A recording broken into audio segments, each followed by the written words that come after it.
Welcome back to another episode of All Things Super. I am one of your hosts, Spider. I am joined, as always, by Mr. VIP, Frankie Washington. How are you doing today, sir?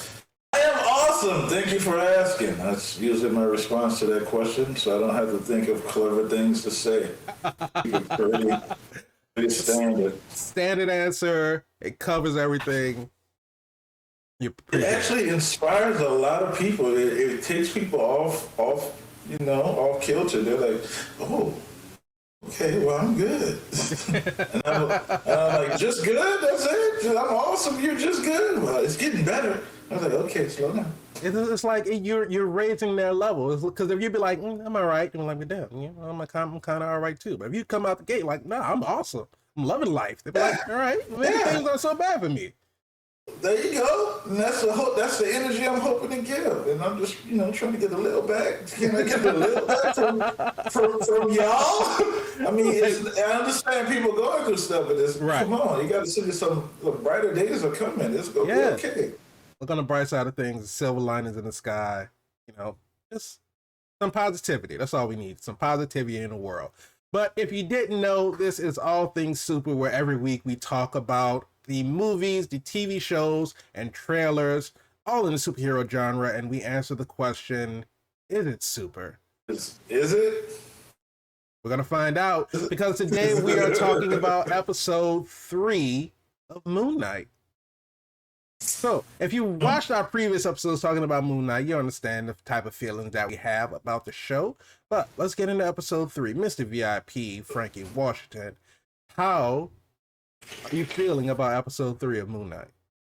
You know what? If you guys listen to any of these previous episodes, I've been going kind of ham on Moon Knight, and I was saying, I don't know what it is about Moon Knight that I'm missing. I feel like I want to be on the Moon Knight train. Everybody is telling me, oh my God, Moon Knight is awesome. Mm-hmm. And I'm just like, okay. And I don't want to be that way. I don't want to be that way at all, because I see the production, I see the costume, and I figured it out. Mm-hmm. I was watching episode 3. This is how I know that Marvel Disney was smart when they released these as a package. They released like the first 3 to 4 episodes for their watch parties and reviewers and screeners that generate a buzz, because I think you needed that to get where I'm starting to be.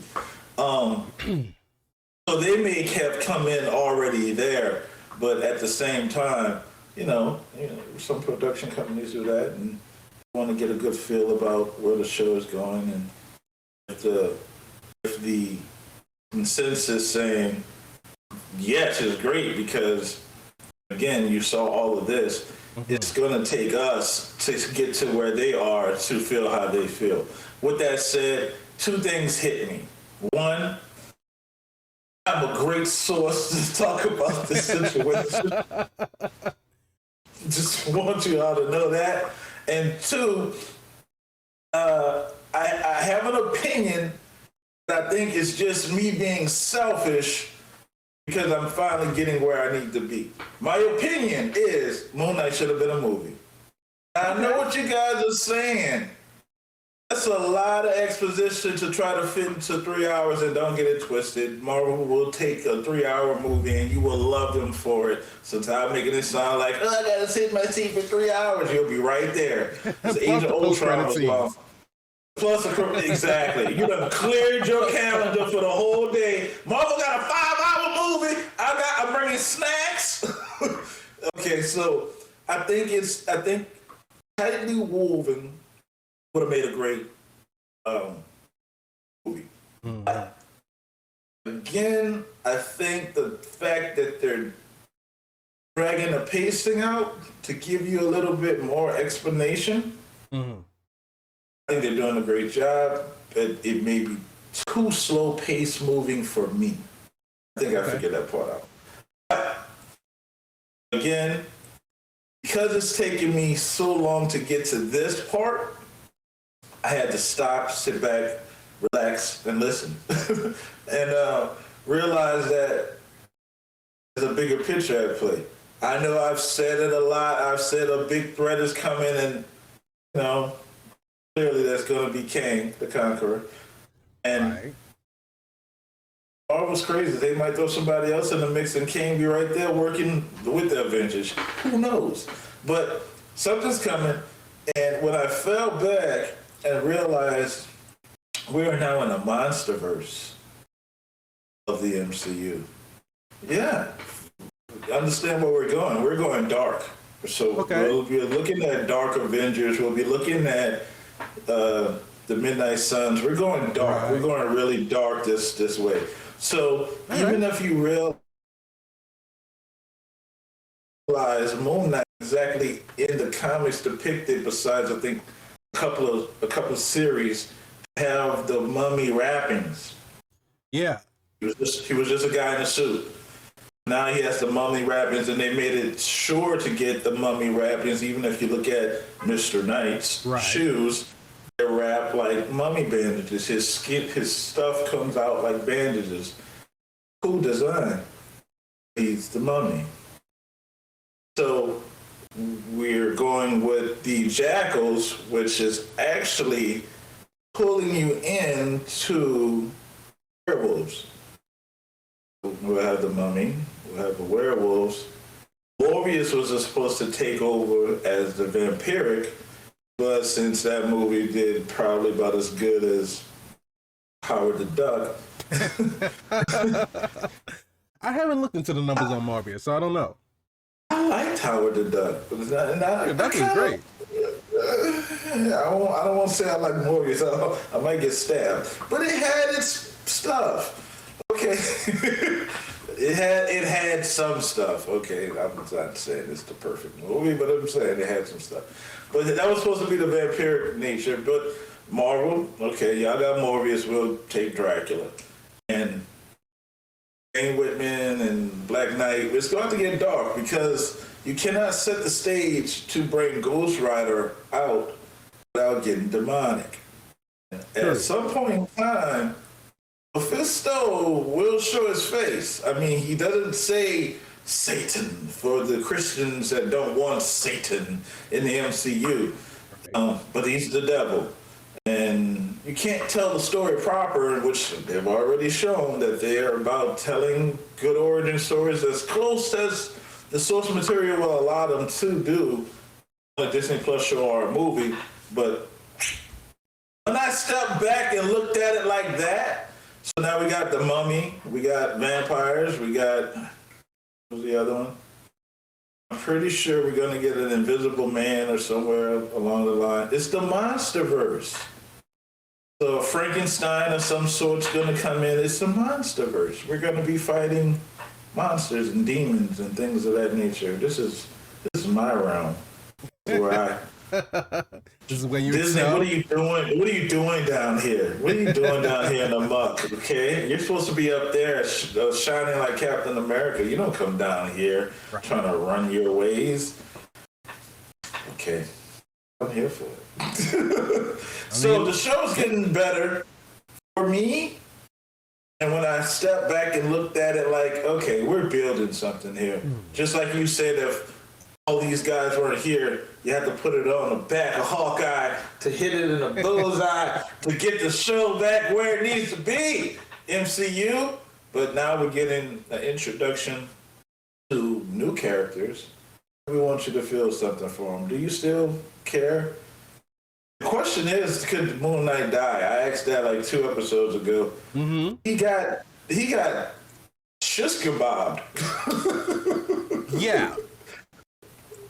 He got stabbed a lot. It was like, I don't know if any of our listeners or any of the viewers out there remember, it was a game from the 90s called Kerplunk, where basically it was like a little cylinder and there were marbles and you had to put all the sticks into the cylinder and you had to take turns pulling the sticks out, and whoever took the stick out and all the marbles fell, they lost. But that was essentially like it was. It was like Kerplunk with just sticks all, like just stuck in them. It was horrible. It was rough. And maybe I needed to see him go through that to feel something for him. I gotta see that he's vulnerable at some spots. Like there is a way for people to get to him.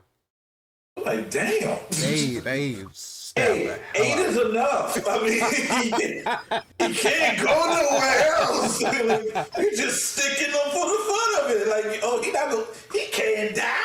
Just hold him in place. Like, god damn. Here's the thing that I always wonder. Because, all right, naturally, we're in a world of superheroes. It's already been established that all of the Avengers exist. People are aware of them. They know that they're superpower people. So, if you are a henchman, you're working for a quote-unquote bad guy.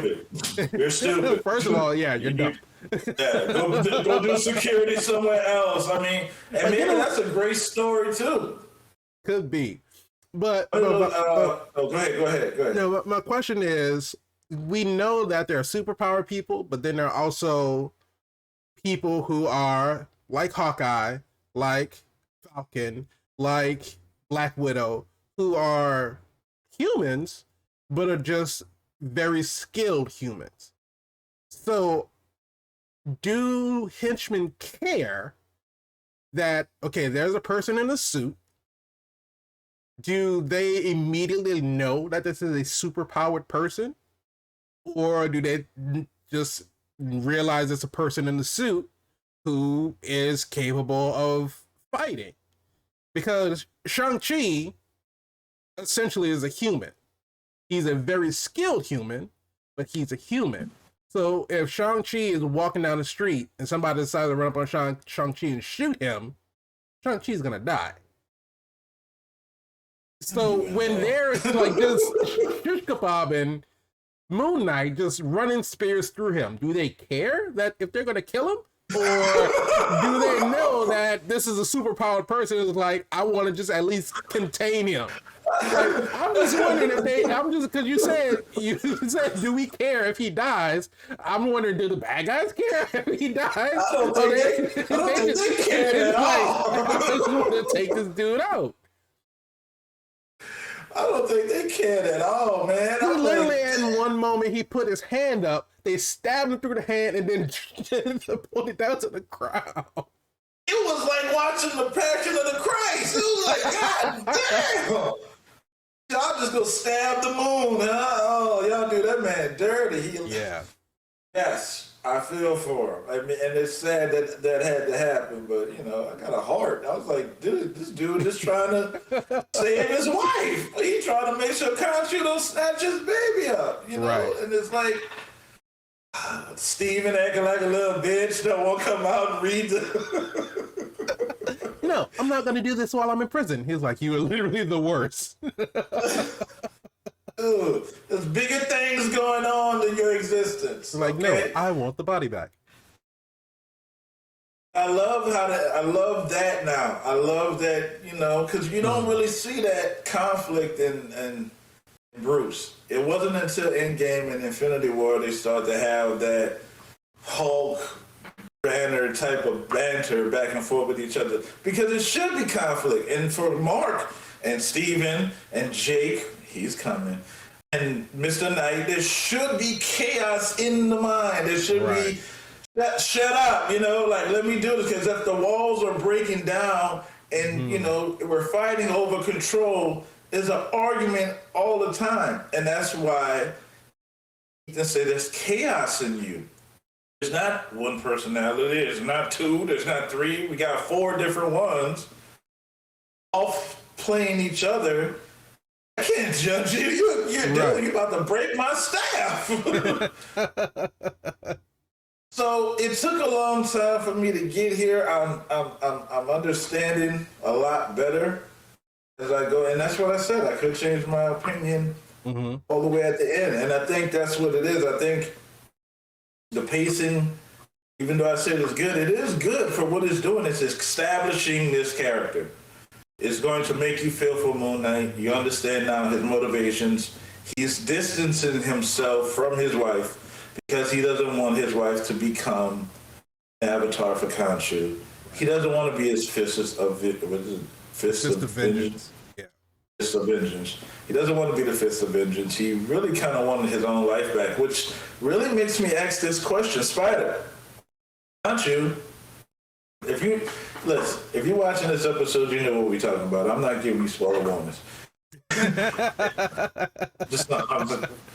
You why'd you click? Why'd you click on? You know what we do. It says Moon Knight episode 3 review, so of course we're going to be talking about episode 3. You knew what you was going to click on. You clicked on. I'm not saying it. No. Anyway, so what was I saying? You have a question. This gonna be mad at me. They're gonna be mad. Why he doing that? No, because you clicked on it. You knew what we was gonna talk about. So Mark is pushing his wife away, being a protector. Right. And then Khonshu has now been in prison. The question is, do I really need to go save Khonshu? I mean, I literally now have what I always wanted. Now, granted, you still have to stop Harold from bringing judgment to the world, because a lot of innocent people are going to die. I mean, people change their mind all the time. I mean, you can't tell me I'm going to go be a terrorist and I decide I'm not going to be a terrorist now, then I'm inadvertently going to become a terrorist. No, that's not how it works. If you say you're not going to eat it, and you mean you're not going to eat it, you're going to not eat it. Until, okay, well, one day I broke down and I ate it, but now it's a paradox because you was going to eat it all the time, right? The paradox, you know what I'm talking about. Yeah. Cinderella. Destiny, fate, paradox. Exactly. Do people have, it's a whole conversation about free will. Are we predestined to make these certain decisions, or do we have our own free will to choose what we want to do at some point in our lives? Yeah. So that's what they're basing it off, saying, okay, you were going to be evil no matter what, so you're getting judged and you're going to die. Right. So this is going to be nothing but heaven on earth because everyone is going to be good. First Matrix crashed that way. Right. I'm just saying. So you got to stop that from happening. Mm-hmm. But the question is, are you bringing Khonshu back? Because, one, you need his healing juice. Right. Because clearly you can't get stabbed like that again and live. No, absolutely not. Because he's already said, we'll see how good you do without my healing protection. So Khonshu's gone, and you still got to stop, this from happening. Are you going in to save Khonshu first, or are you gonna try to take a stab at it yourself? Ultimate Spider, what we doing? Look, like you said, you can't get far. First of all, we gotta. All right, so apparently something happened in the desert with Layla's father. Layla's father got killed. Obviously, Mark had something to do with it because he was definitely charged. But was it that same instance or that same situation where that's when Mark got saved by Khonshu? Yes. So Mark was a mercenary. He got betrayed by his team. Yeah. So he got shot up all the hell. Right. So Mark was dead. Khonshu saved Mark. So was it really Mark that killed Layla's father, or did it just get pinned on him? More than likely the second one. Right. So here's my thing. Mind's so broken, he don't know. Right. So here's my thing. So because Khonshu saved Mark, obviously Mark's gonna, well, at least some version, Mark, Steve, and Jake, somebody's gonna live. Because as of right now, at the end of episode 3, Mark's lying in the sand. He's out of commission. He doesn't have Khonshu's powers anymore. Khonshu is now a Shapti. And so Mark's laying there. Well, Steven, because it was Steven when it happened. So Steven's laying there. Steven's unconscious. So how much of his life force is still there if Khonshu basically brought him back from the dead? So I think that obviously he's got to finish out the show. So he's gonna come back in some. Jake might come back, Mark might come back, Steven might come back. We don't know who's coming back, but somebody's gonna come back in that body.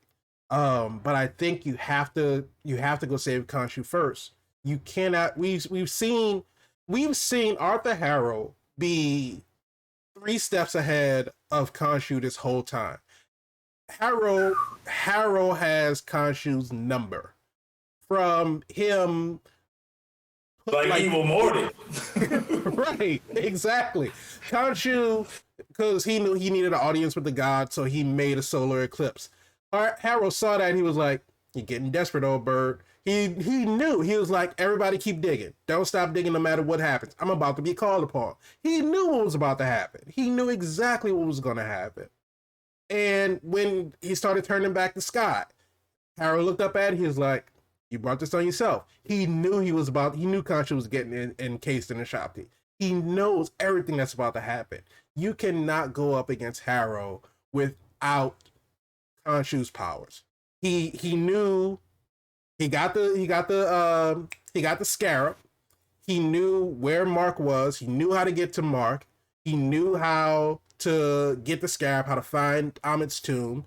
He knew when they had the council, he knew what was going to happen. He knew exactly what to say to get them to question what Mark was talking about.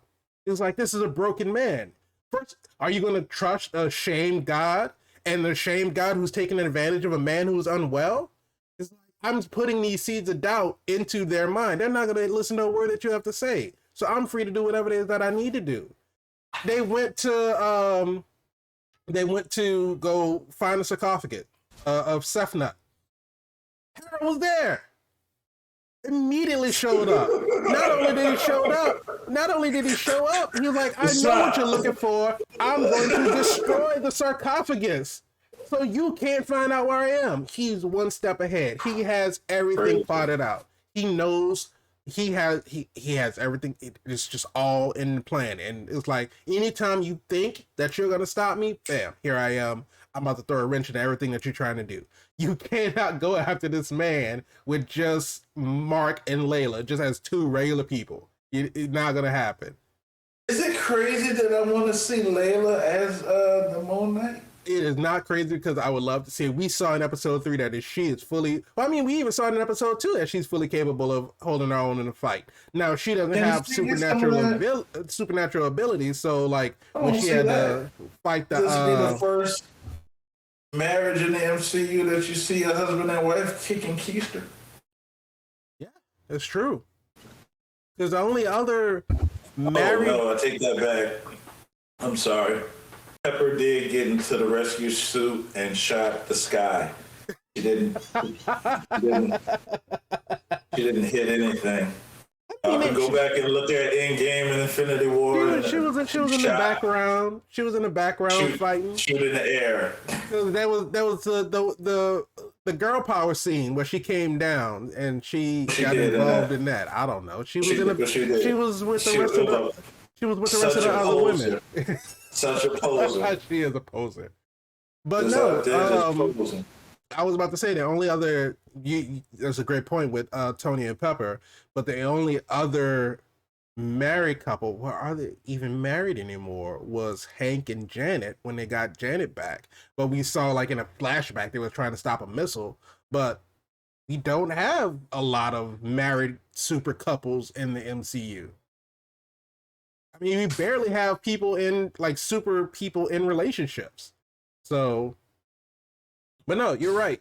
But yeah, I was saying, Layla's not superpowered enough at present to be able, like, she couldn't fight off the Jackal, but she still attempted to. Like, she gave it her best shot.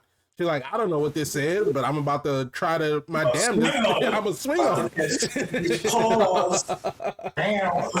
Bark. One of them sounds. One of them. But no, yeah, I would love to see her as Moon Knight. Well, just give us some juice. I mean, maybe it's coming off of Morbius that I've seen the female just, get vampired up or juiced up or something. Yeah. He says, women empowerment, man. That's what I'm talking about. Let these women get some of these. Listen, when she did that necklace and left your boy with these shoulder straps,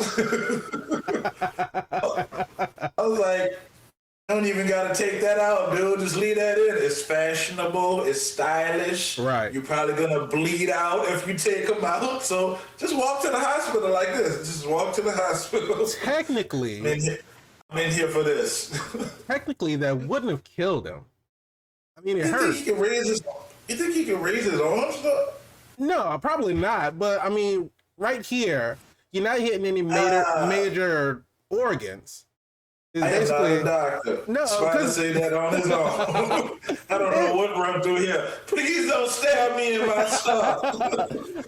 if you catch somebody right below the collarbone, there are no major organs in this area right here. I got no, you. what you say? If he leaves it in, if he gets medical attention, it will stop him from potentially bleeding out. But just getting stabbed right here wouldn't necessarily kill him. You're not enjoying your cereal when all this hurt. No, you're definitely not. This is why I say be a henchman. I'll be a Walmart greeter before I be a henchman. Listen, the worst thing you want to do, you don't want to be a henchman, but I think that even worse than that, you don't want to be the bad guy's number 2. But the bad guy's number 2 almost always gets it worse. Because, I mean, even the dude, because I can't remember his name, but even he got stabbed in the back, but he was on a horse riding off into the mist. I think about Jack Nicholson in Batman 1 with Michael Keaton. He said, "You're always my number one guy," and then he just shoots him. Right, like, exactly. Where did I come from? And it made the movie even better because it made no sense and played into the craziness of the Joker. But I mean, that shows what the Joker is.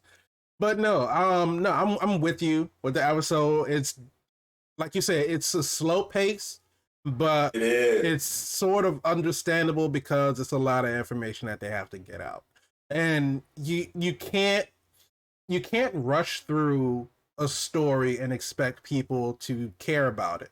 So the situation between Mark and Layla, you can see not only between Mark and Layla, but between Steven and Layla.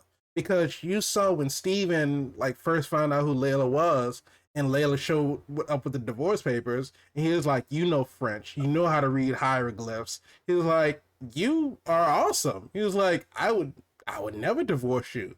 And it's like Steven, this guy who's constantly down on his luck, constantly being looked down upon, by everybody around him. Nobody's even bothering to know his name. Layla is asking for Steven. Layla's like, Steven is useful to us. Steven can help us. Let Steven help us. He's my guy. Right. And Steven comes about. First of all, I want to say that normally we get the transition between Mark and Steven is like the eyes roll in the back of the head, and then there's like a flash in the scene, there's a transition, all right, they changed. In episode 3, when they're out in the desert, and he's like, "All right, Steven, time to come out." And it was just a beat. "All right, cheers then." And it was just that snap, that quick. I was like, damn it, that was good. For just Oscar Isaac to make that transition from Mark to Steven just that quick without the theatrics of it. I love it. But I love it even more, not even from just me watching as a viewer, enjoying a scene in the show. I'm enjoying it because now they're on a more of an understanding. It's not a fight for the body anymore. It's like, all right, I know what my skill set is. I know what your skill set is. So we have to do this together. We can't do this without each other.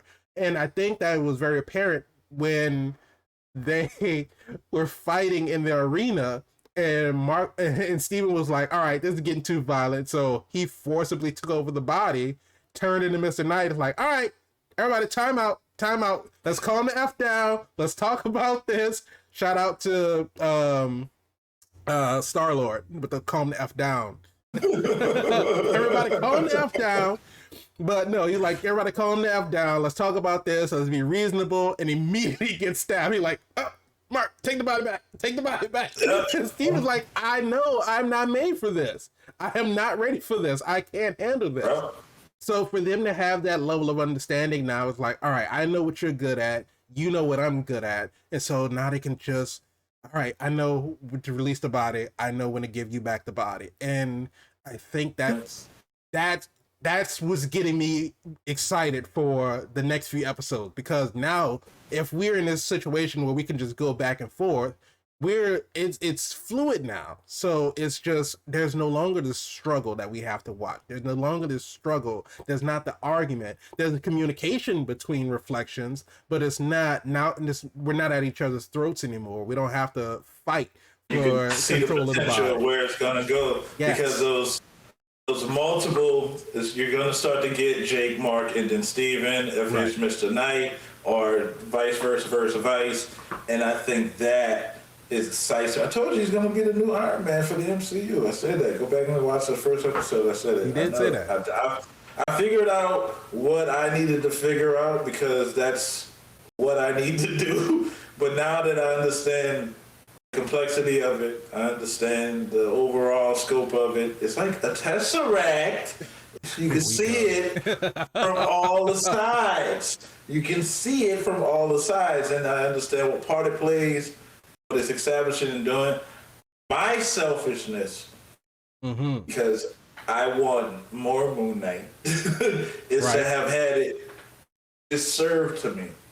But I understand it's not for me, it's for everyone to bring you in, give you a little history lesson of ancient Egypt and give you a little history lessons of mummification and history lessons of jackals and gods and demonic entities and things of that nature. It has done a great job of doing all of the above. I'm just greedy. Like I want it all. I wanted 4 episodes. That's what I wanted.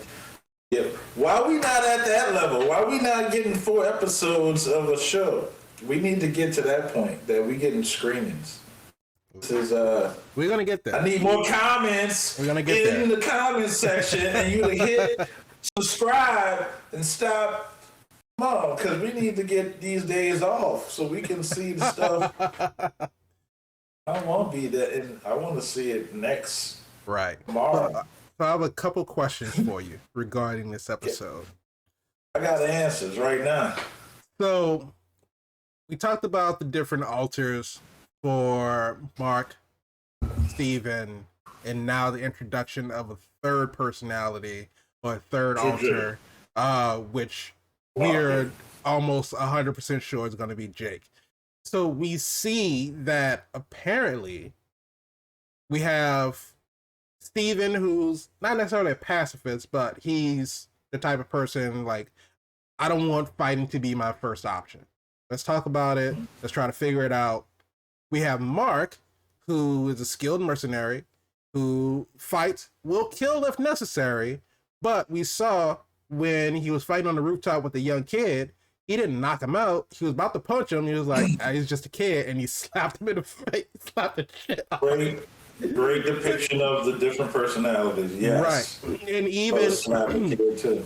even when they were on the cliff, we could see that the kid was injured. Obviously, he had a broken ankle or something. And Khonshu was like, take him to the ledge. Mark was like, he's just a kid. But now we have this hyper violent, just killing machine, potentially Jake Lockley, right? So in episode 1, when we were in the streets of the mountain town, was that Mark that woke up and killed the people in the streets, or was that Jake? Because we know at some point Mark was there. Mark got the scarab. Mark either jumped or fell or got pushed out of the building and landed in the field. Broke his jaw. Jaw was all dislocated. Steven woke up. So do we think that maybe at that point, Mark, in however this works, Mark was unconscious. Mark fell out the window, was unconscious. Steven woke up. Steven goes through, finds Harrow in the city center, knows that sees that he has the scarab. Jake, who is of an understanding, who knows what's going on, does not allow Steven to give the scarab to Harrow. And then when they're fighting him for it, Jake forcibly takes over the body, decimates everybody in the street.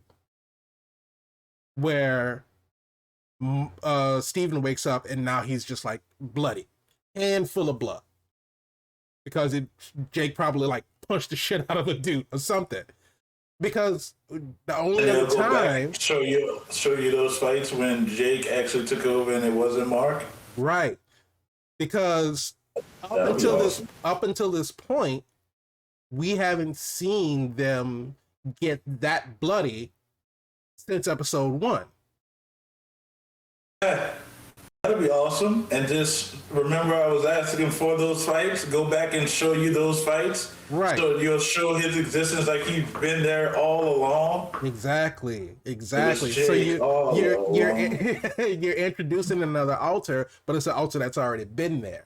So like you said, right. Have a flashback, and if now that Mark and Steven are talking to each other, they're not just only communicating when they need to like argue about something, or when Steven's asking him to get the body back, or Mark is trying to plead with Steven to take the body over because he's trying to save them. They're communicating now. Then now they had that cliff scene. It was like Mark woke up and like, Steven, what did you do? She was like, I promise that wasn't me.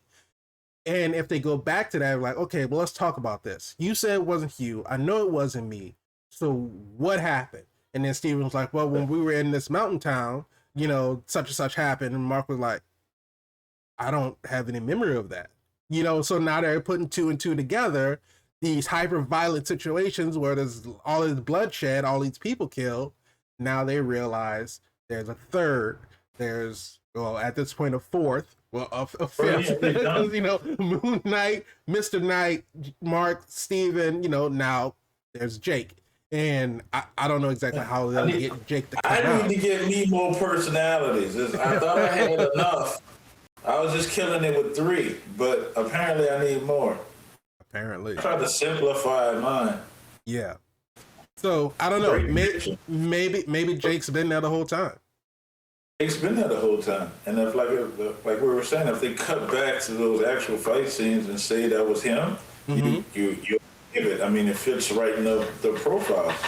And here's the thing that I was going to say when you said about the restraint on the young man, the kid. He took him to the ledge, and the guy said, praise Ahmed. Praise Ahmed. A surprisingly deep voice for that actor. Praise Ahmed.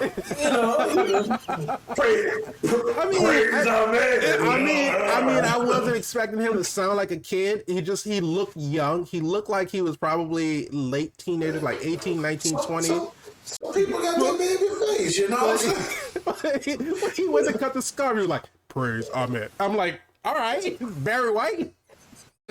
Yeah. Find his, cojones in the... Look, the thing about it balls is, than me, because I wouldn't have been able to do it. I've been like, look, dude, he over here. I don't even know geography, but I'm write these coordinates out. That's what they told me. Yeah, he over there somewhere. You got snacks? I'll go with you. I ride with you.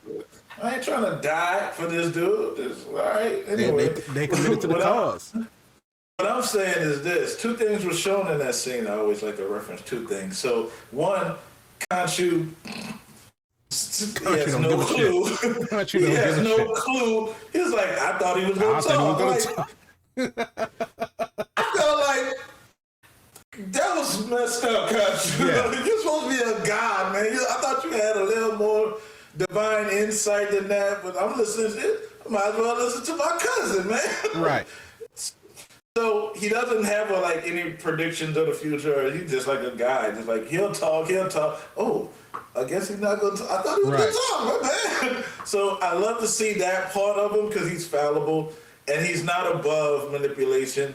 And I think he's probably closer to humanity than we want to give him credit for. Right. But it gives the God depth. It gives him character. So I love that part about the scene. The second part is that, yes, they did define that Mark is a mercenary. He's showing you his skis he's at the beginning of the episode on the rooftop. How you got on the rooftop? We don't know. He was on the back and top of the truck just to jump off the truck. How you got on the back top of the truck?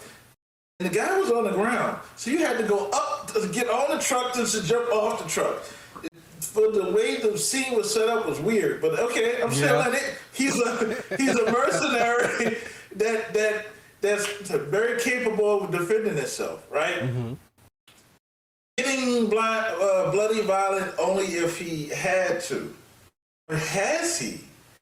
Right. Maybe he has never gotten that extreme because, when they were talking about execution of the scientists, Mark don't seem like he that comfortable with it. Yeah. So you may absolutely be right, Spider. It may be Jake is the most, what Jonathan Major says, if you think I'm evil, you should see my variants. If you see my variants. And I think he may be the worst one. He may be the bloodlust that Morbius is trying to fight. But, hey. Possible. All right, my second question. Go for it. So we saw the Council of the Gods. The Yes. Egyptian gods came in. Yes. Love the scene. I love the introduction of the other gods, and we see that, Khonshu is not the only one with an avatar. My one complaint with the scene, and this isn't part of the question, my one complaint with the scene was the way that, like, I understand because they get into like the council or the judgment or whatever, and the gods take over their avatars. A lot of councils coming up these days. Yeah. Go have the multiverse of madness. But my only thing I didn't like was just the way that, because I understand Khonshu's upset or whatever, but we see that Khonshu is capable of talking in a calmer voice. But when Khonshu was projecting through Mark, like every time, like obviously it was a new feeling from Mark because all of the other avatars, they were able to, speak without it seeming like it was forceful, right? And for every time Mark would say something like, oh, like it's being pulled out of him and he's yelling at the top of his lungs. It's like, I don't know. It was a bit much. It was like that portion of it was like, felt like it was a little bit overacted. But that's like my only like real complaint with the scene. But the council in and of itself, because we saw how quick they were to mark judgment on Mark and Khonshu, because of course they already don't like Khonshu, because Khonshu was a banished god or a shame god. So they already go in. I'm sorry, I caught a vibe. You little.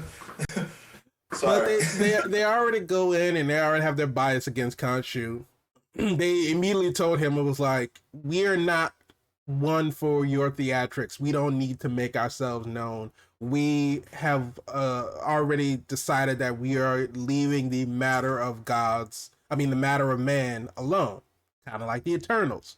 There are these higher. People be dipping out on us, huh? Right. All of these people who have the power to help save humanity, but like, you know what? We're too powerful. We're just gonna let man handle on their own. But so we see that they already have this bias against Khonshu. That's why we need Hawkeye.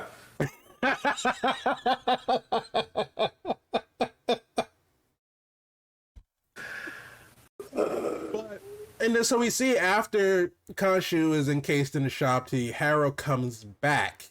So before Harrow was summoned because he was being accused of trying to find Amit's tomb and release Amit. But they set up the premise that these gods only come together when they have to convene for like a big thing, like a Khonshu manipulating the moon. But now Harrow just strolls back up into the pyramid with the avatar of Osiris, I believe it was, and he was like, "Yeah, you were right about Khonshu." So, have they been working together? Or why would he just call him back just to tell him that he was right? Do we think that there's some ulterior plot between Harrow and one of the Egyptian gods? Like he may be aware, because even the way he got out of being Khonshu's Avatar before. And so he can start the process of bringing back.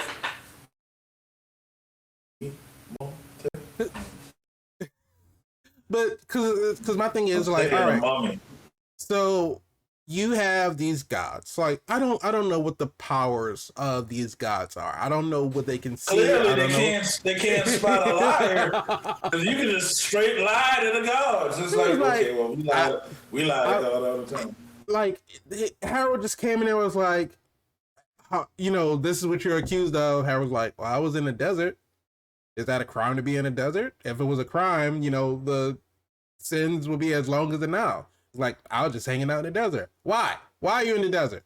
Like, there was no further questions asked. Like, this is an accusation. You have to prove without a shadow of a doubt. Puny God.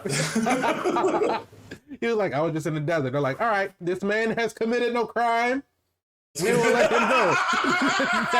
That's literally all it was. It's like he said one sentence. They're like, all right, you good. There's no crime in this. She is this man purely enjoys his sand. Let him leave. He walks in with the glass in his feet.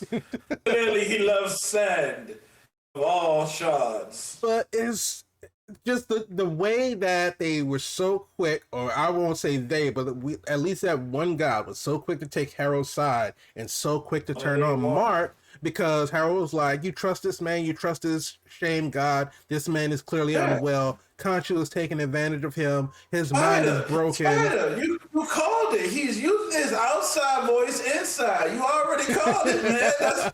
You don't even know how to act in this. You're in sacred ground. What you screaming for? Everybody else whispering. You're just out of control, dude. Go to your room. So here's my thing. When Mark was about to swing on Harold, was that Mark? Or was that Khonshu about to swing on him?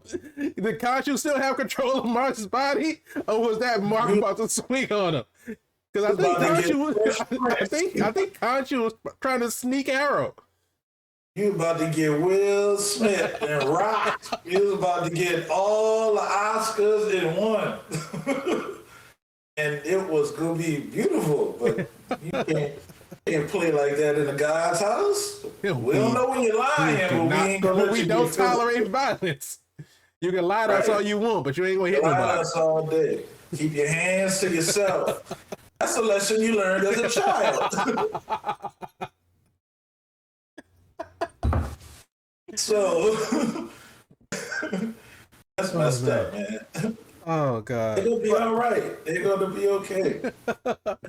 But no, so to wrap it up, he's probably working with him. He's probably working with him though, because clearly he has his own. Maybe he wants to be a god.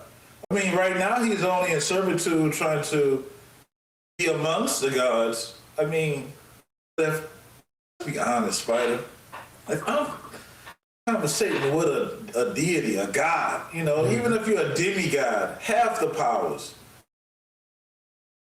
I want a little bit of that for myself. Right. I'm gonna want some. And then if there's ways to make that happen, I'm trying to explore with that, even if that's gonna cause me to go and search for the Infinity Stones or a gauntlet that I can wear so I'm not killed when I hold it or use it, or snap my fingers to, reverse what the other snap did. Anyway, the point I'm saying is, I won't be Hawkeye forever, even though I'm extraordinary. I want some of that sweet super soldier serum. Right. Give me that juice. If you can be like a god, I mean, you laughing at super soldier serum. It's like, that's your juicy juice. Like, that stuff, I can control lightning and thunder or have the speed of, weather. That's like godly like stuff. Yeah. So here's my question. We heard in episode 2 that Harold made the distinct comparison between Khonshu and Amit. That Khonshu enacts vengeance on those who have already committed, crimes or have already done evil. Amit pulls up evil by the roots. So as we saw in episode 3, Harold spoke to Khonshu Shapti and said, I will admit that I used to enjoy killing for you.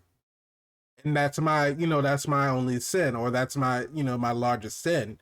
So does Harold want to become Amit's avatar? You're saying that he wants to be a god, and not necessarily that Amit is a god, but does he want to become Amit's avatar? Because he has the power because of the staff. So he himself doesn't have the powers. So does he want to raise Amit because he told the story about Amit's original avatar betraying her? So is that why he wants to raise Amit? Because he shares of this belief that, those who are going to do evil are always going to do evil. So of course they need to be punished. And the way that he can do that is by awaking Amit or resurrecting Amit and becoming Amit's avatar. So he can be the avatar of pre-vengeance. I don't know. Yeah, basically. But it wouldn't. I mean, it's interesting that you say that, because how will it play out? Is it like a Thanos snap? Is it going to be all at once, or is it going to be there's a list? You have to search people out. And that's a lot of work. And I guess if that's that's a lot. There's a lot of walking to do on glass. I would hope you get some new sneaks. Like, after all that glass walking, you need something with some comfort, like some padding, because that's a bloody step. Every step you take. He's not just leaking blood everywhere he goes. And because it's Disney. True. Disney Plus. We can show you blood. Question asked, question answered. It can show you blood here, but not blood where it matters. I don't know. Where it makes logical sense. I'm just gonna say, with all that glass walking and all this outside desert and all this, foreign places, there's an infection absolutely waiting to happen. You have on sandals. Right there are openings in your shoes. There are open wounds in your feet. So you got sand. Should some of that glass come out though? Like, we should, like episode 3. We should really every morning he wakes up. Every morning? I'm just saying, every morning he wakes up, he gets a new glass or whatever the hell he drank. He drinks it, puts his glasses in the thing, he breaks it. Not a part of my day. Like, do you think about how many glasses he goes through on a daily basis? I'm gonna go stay dead. Diamond is not coming back. I'm gonna go through all that to prove my devotion, and you're not gonna make me a god at the end of it? Oh man, I feel bad for Harold now. This show is sadness. It's just, that is horrible, man. I'm not doing that every day. I got better shit to do. Look, I did it once. You know my heart. Right. He walking on that crane like, oh my God. I thought that was, just to carry it around. Like, you need that. You need the strength of Amit to make it through the day. I'm good. I wear regular work boots. I want to take my boots off. Then I'm going to put shards of glass in them. Khonshu don't do that to me. Khonshu just takes over your mind and talks to you in the back of your head. Like, you ain't got to do all worm and parasite. I can do a little bully, you know what I'm saying? What you say? I summon the suit, you summon the worm. That's horrible, man. It's messed up. It's great how they're showing the depth of Khonshu, though. Yeah. Because he's not a nice guy. He's not a nice guy. No, not at all. Khonshu was an asshole. Pretty much. And then you get to learn other gods. Because clearly, why didn't Bash show up? So it does make you question. Yeah. If these gods are even the right council, were they supposed to take? Shouldn't they all have been there? You know what I mean? They should have, because he said that we're going to a meeting of the Ennead. The Ennead is 9 gods. We found that out in episode 1 because Stephen was basically explaining that the poster that was in the museum was wrong because they only had, I think he said it only had 7 gods on the poster and there's 9 in the Ennead. When they got to the council, right, the 7. I caught that. But when they got to the council, there was only 5 of them. But not only that, they had tons of Shaptis in that inside the pyramid. So how many different gods have they imprisoned just because they got out of line? They didn't like what they had to say. So you're in stone now. No, I won't hear it. In stone. I can say this. If y'all think y'all know, put that in the comment section. But here's the pitch and here's the. So clearly in Egyptian gods list, there is like a hierarchy, like the chosen few. Mm-hmm. And then there's like the rest of them, like the god of, subsections, like earth and rain and grass and fertility and all of that. Yeah. But then they had these, which was, the top dog, just like in the other one, they got Zeus and Hades and Poseidon, Aphrodite. And so they have all of them, and Disney Marvel is pulling them all together, which something I would have did, but I don't have Disney Marvel money. Right. So you're going to get all of those, and then they're going to go all out again because you're going to follow some of your favorite ones, like the Adventures of Hercules, which Disney already have Hercules, so there'll be some comparisons there. And then you'll follow these stories until they're able to, get back together and do these massive cross-ups that's going to just shut up and take my money type of situation. Right. You're going to be there for it. I mean, they're killing it with the effects. They're killing it with the storylines. They're killing it with the practicality of some things. I've learned to pull back and they're going somewhere with this. I kind of trust them, but some people are going to ride and some people aren't. Because if you probably wasn't getting pulled in the first 2 episodes. It just took this third one. And I always say that personally to myself. If you're going to preview something, give them 3 episodes. If you don't find your groove by that 3rd episode, then it's not for you. You're probably out. Yeah, you're probably out of there because Breaking Bad was like that. Breaking Bad, one of the best TV shows that's just, oh my God, the first 2 episodes, you're like, what am I watching? What is this? Like, where are we going? And then when episode 3 comes, they grab you, they hold you, and they ask you, what you thought you was going? Because you're like, whoa, and you're in it, and you're in it till however many seasons they had, and it was some slow pacing, but they took you on an emotional roller coaster ride that you were invested in this teacher, how he became this. There's many different people's interpretations of what he became.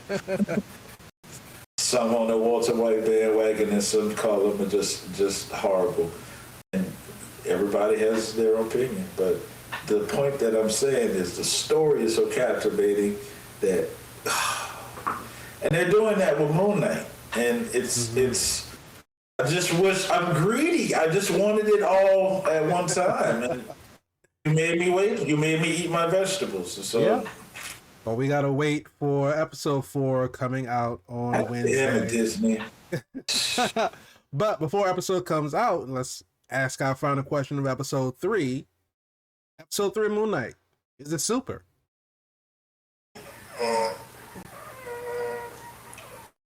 Say how you feel. Say how you feel.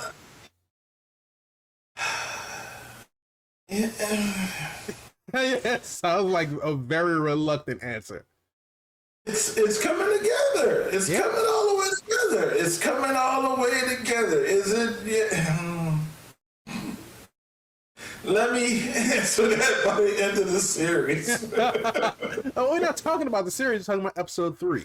Episode 3. Folks, only on episode 3. It's episode 3 super. I think is episode 3 super. It's a very much necessary need pillar in place to pin it in, to stab it in as the transitional point of becoming super.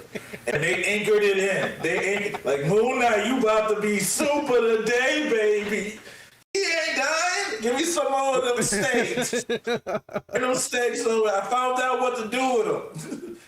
Who have just, I mean, they were using it for the... I don't know what it was that they were doing. I know they partially explained it. It was some kind of French something that they were doing. Yeah, and I didn't know that gentleman passed either. So yeah, man, he died. He died in a skiing accident or something like a few months ago. Horrible.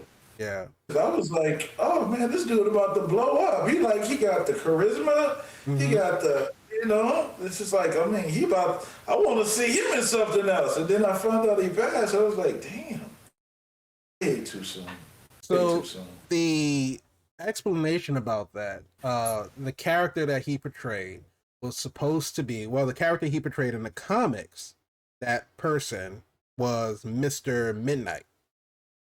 So Mr. Midnight, from what I found out, was this this guy. He was a sort of like crook. He dealt in, just like in the episode, he dealt in like antiquities, historical artifacts, and all this other kind of stuff, and he stole all of it. But he would only strike at midnight, so that's why they called him Mr. Midnight. And so he came across Moon Knight. He like, because of course in the comic books, Moon Knight is like this brutal type of anti-hero, and he was like, I want to rock with you. So he wanted to be Moon Knight's sidekick. Moon Knight was like, nah, I'm good. I'm working on my own. And so that's when Mr. Midnight became a villain. But so I don't know if there was any, not Mr. Midnight, Midnight Man. That was the name of it, Midnight Man. So Anton Mogart, that was his name, Anton Mogart. So Midnight Man essentially was the villain of Moon Knight. So of course we need to have villains for these protagonists. We need to have antagonists for these protagonists. So I think that the reason he got like speared and then just kind of like rolled off into the mist was, I don't know if that was a reshoot or a rewrite, or if it was like something that was like recomposed at the end of the scene to kind of, because he unfortunately passed away. So I don't know if he was originally supposed to like come back like later, like maybe in a Moon Knight season 2, or if there would be a Moon Knight movie, like he'll be some type of foe for Moon Knight. So I don't know, but yeah. I don't know, but I will say that whoever's lucky enough to get that opportunity should bring it, because the gentleman, he was pretty good at what he was doing, because clearly, him and Layla had something going on. Right. Because he ain't about to just like, roll in here. And the thing about it was like, I love a calm villain. Like Harrow's been doing it like this whole time. You never see Harrow like rattled or upset or like emotional or angry about anything. Like anything that happens, any like potential wrenches that come in his plan, he's like, it's fine, I'll handle it, we'll figure it out. Like Thanos was like that. Thanos didn't get angry. Killmonger didn't get angry. They were emphatic, but there was never like rageful, like not knowing what was going on. And Anton was kind of like that too. Like even he was like, he walked up to, because Layla introduced Steven as like Raul or Carlos. I forget the name that she introduced him as, and he was just looking at him like, right. She was like, all right, yeah, okay. And then when he starts touching the stuff in the sarcophagus, Anton comes in there. He was like, you think I'm stupid? Like, get on you. And then like even when Layla was like, don't trust him, like he's trying to kill everybody, it's like he just turned around and was like, you want to talk to me about trust after you just lied to me? It's like, just in that little moment you can empathize with him. He was like, yeah, you're an old friend, probably an old, fling or flame or something like that. And he was like, I was ready to just like bury the hatchet with you. He was like, I was ready to just be like, all right, we cool. And then you come in here and you do this. And like, yeah, I can understand where you're coming from. He's like, he was trying to be nice and all this other kind of stuff. And then you come in, you lie to me. You come in here trying to take my stuff. But yeah, he was set up really well. Who's that? Zemo. Yep, Zemo is What's the dance moves on, y'all? You know, Zemo was another one. He was another one who had a plan in place. Zemo is probably the only, outside of Thanos actually being able to snap, Zemo's the only other villain that did what he set out to do. Right. He literally got it done. He does something. It's funny when you put a plan together. To take a little time. To all you villains out there, have a plan. You have a plan. Have a plan. You might succeed. Those who fail to plan to fail. I couldn't have said it twisted myself. Maybe I could have. But yeah, to answer the question, is episode 3 super? Like you said, it's getting there. It's getting there. It's getting there. It's like, because like I said last week, it's been building up from episode 1. Episode 1 was like, no, it's not super at all. Episode 2 was like, all right, I can see where you're going with this. Episode 3, you're starting to, well, yeah, you couldn't. I was reading the cracks between the walls. But ancient Egyptian, man, the ancient Egyptian artifacts, they're old, so they got cracks, and you go into the pyramids, they got cracks in the wall, so I'm looking at the cracks in between the walls, so I'm seeing what you can't necessarily see. You gotta peek through the cracks, man. But no, episode 3, it's like I said, it's ramping up. They arrest people for that. They call those keeping times. Listen, I'm not looking at anybody other than the show. So I'm looking at what's supposed to be seen, but I'm looking at it from a different perspective. Yeah, through a crack in the hole, the wall. I'm not watching nobody get undressed. I'm not spying on nobody. But no, it's getting there. It's getting there. Like you said, it's just those first 3 to 4 episodes to where you kind of like really got to get into it. And we've talked about this before. It's new character that, for those who don't read the comic books, those who aren't familiar with all of these different Marvel characters, they have a lot of explaining to do. And then you have something as complex as DID that a lot of people don't understand or won't even try to take the time to understand. Then you got to be able to explain that and how it affects people and how, people have to deal with that. And so it's a lot of information that you're getting into in just these 6 episodes. So yeah, like we said, it's a slow pace, but I think that because now we're getting this explanation, we're figuring out where we need to go. We have a direction, we have a heading, we know where we need to go, we know what we need to do. Now the only thing that is left is to do it. So we got episode 4, 5, and 6. Like we said before, the screeners got the first 4 episodes. So episodes 5 and 6, everything's probably going to pop off. So I am looking forward to what the second half of Moon Knight will give us. But as far as think about the fight scenes. The fight scenes, I'm the type of person who doesn't like, I like fight scenes where I can see what's going on. Say for example, Daredevil, Netflix Daredevil, now Disney Plus. Okay, because I was about to ask you. Yeah. So Netflix's Daredevil was known for having these long one-shot fight scenes. And I'll say one-shot because they pass it off as a one-shot, but it's, there's some clever camera cuts in it. But just telling all the secrets. Huh? You're just going to tell all of the Hollywood secrets. Everybody knows this. But you basically, you have the camera in a fixed position and you watch the fight go on as you are a spectator of that fight in that scene. The any fight scenes where it's like every time a punch is thrown, a camera cuts, so you don't see, because of course nobody's getting punched in the face for real. So when the time the punch is thrown and the camera cuts, and the camera cuts to hide the fight choreography, it takes me out of the fight. So the jump cuts in the fight scene, I didn't care for it too much. The suit, the cape is obviously CG because, you have something that flows like that. It takes a lot to try to get it to do what it is that you want it to do in a certain frame, right? And so there was one scene in particular where one of the guys was grabbing on Moon Knight's cape and he was pulling on it. And it was clearly VFX. It was not a real cape. He was not pulling on real cloth, or he was pulling on real cloth and they just like CG'd the texture into it. And it's not perfect. It's not perfect by any means, but I appreciate that we actually got a fight scene where we got to see Moon Knight fight.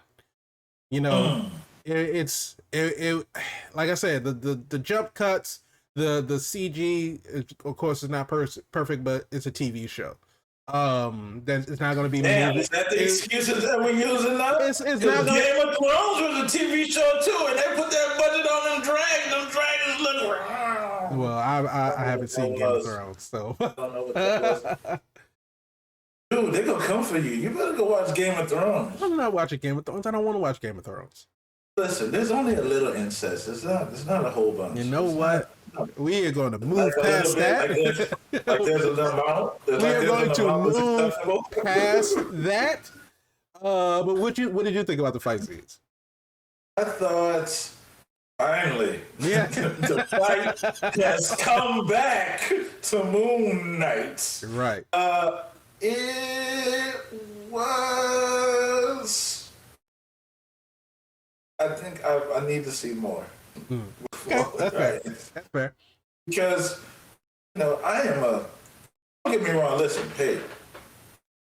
When you talk about guys like Keanu Reeves and Tony Jaa, and you have these incredible fight scenes in different movies, and, a lot of that stuff is with training, with product, and we're not saying that Mr.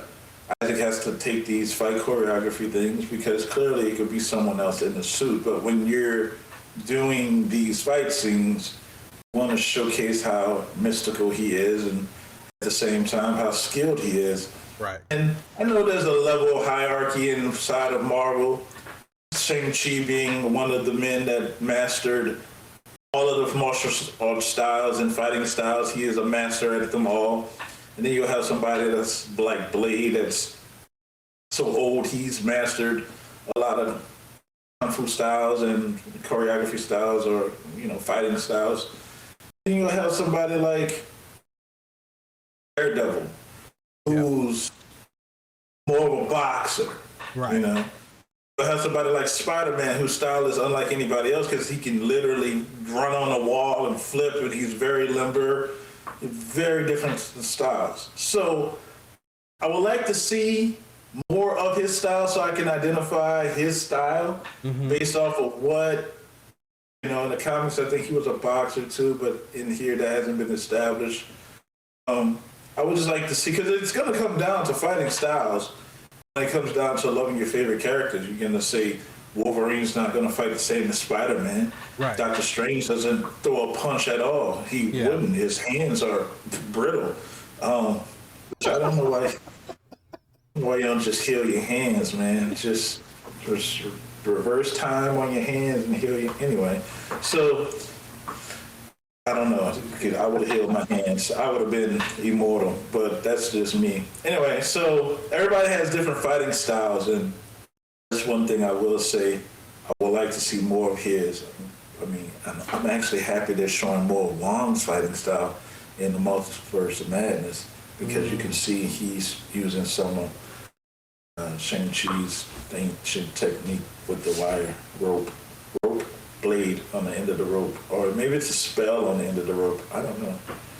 Anyway, is it Super Spider? Episode 3? Moon Knight? Super? Not super. Why are you yelling at me, man? Because I'm being possessed by Khonshu.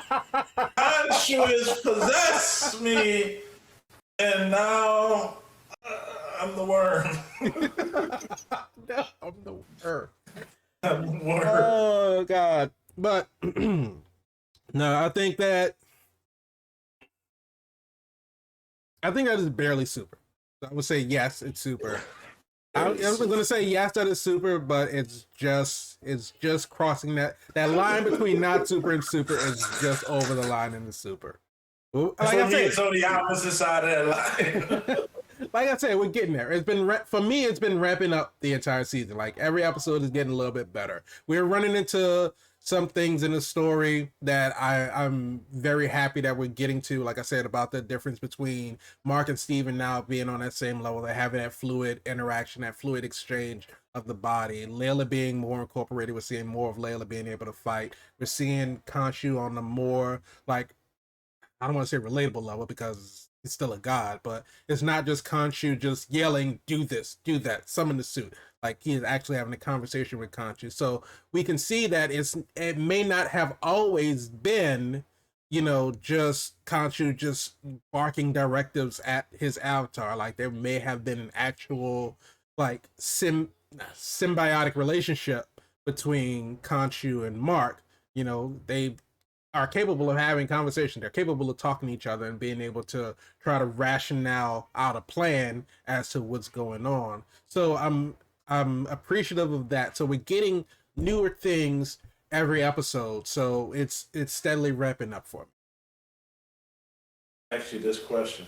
Mm-hmm. Then I'm gonna let the people go because they've been chilling with us far too long. They got shit to do, and I don't know what they're listening on what device. So I'm gonna say thank you for listening. I appreciate it. Make sure you hit the like and subscribe button, and make sure you follow us every week so we can give you all things that's super. But before I let you go, Spider, I'm gonna ask you this question. Will we hear in or see Blade at the end of this series recruiting Mr. Knight or Boone Knight or Mark or Steven to the Midnight Suns? I'm going to say no, we won't. My assumption, my prediction is that no, we won't see Blade at the end of this series. I don't think. I don't think Blade will show up like Nick Fury. I don't think so. I don't think so. I don't think, and I may be wrong, but as of right now, I don't think he's going to show. What do you think? I think we will see Mahershala Ali at the end of Moon Knight. And probably one of the most badass Blade uniforms. I mean, you get the man a trench coat. His uniform is halfway done. I mean, if you look at him inside of, what is this show, Alita? He's Blade in that. He had the glasses on. He's pretty much. Had the suit on. I wonder if they saw that and was like, you know what? That's Blade right there. Yeah, right there. My favorite part in that movie was he got stabbed and he looked down and he was like, that looks fatal. Like, wow. He's just calm with it. Just, yep, I'm about to die. All right. Yeah. But let us know in the comments below if you think that Blade is going to show up at the end of Moon Knight. Are we going to get a Midnight Suns introduction? We don't know. But as we've said before, if you like what we're doing, click like on the video, subscribe to the channel, leave us all the comments, let us know your opinions and thoughts on Moon Knight. Follow us on all of your major podcast streaming services. We would love to see those ratings and reviews go up. Let us know what you think about the show on those as well. But until next time, we will be back next week for episode 4 of Moon Knight. We're going to talk about, is it super? But thank you all for joining us this week. We appreciate it. You take care. We'll see you next time.